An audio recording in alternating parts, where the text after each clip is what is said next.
বিশ্বনবী মুহাম্মদ রাসূলুল্লাহ সাল্লাল্লাহু আলাইহি ওয়াসাল্লাম বলেছেন, রাষ্ট্রীয় দায়িত্ব পালনকারী কেউ যদি এক টুকরা সুতা বা তার চেয়েও ক্ষুদ্র কোনো জিনিস খেয়ানত করে, তবে কিয়ামতের দিন খেয়ানতের বোঝা মাথায় করে তাকে উঠতে হবে।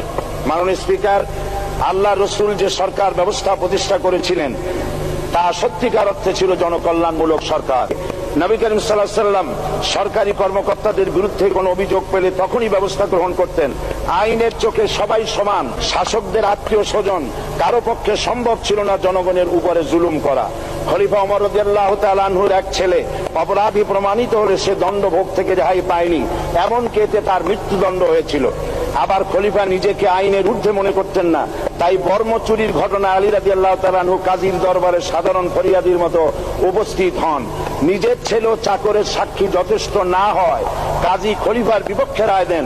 এখানে বিচার বিভাগ ছিল সম্পূর্ণ স্বাধীন এবং শাসন বিভাগের নিকট তার কোনো দায়বদ্ধতা ছিল না। মাথায় আটার বোঝা বহন করে নিয়ে চললেন আর বলে গেলেন, মানুষ কেন, ফোরাতের কূলে যদি একটি কুকুরও না খেয়ে মারা যায়, তবে এই ওমর রাদিয়াল্লাহু তাআলা আনহুকে কিয়ামতের দিন আল্লাহর দরবারে জবাবদিহি করতে হবে। আর আজ সেই জাতির দায়িত্বশীল যা জনগণকে অভুক্ত রেখে তাদের মুখের গ্রাসে ভাগ বসায়। জনগণ তাদের নিকট উপস্থিত হলে মনে হয় যেন গোলাম প্রভুর দরবারে উপস্থিত হয়েছে, আর অহেতুক উৎকোচ দাবি করে তাদের উপর জুলুম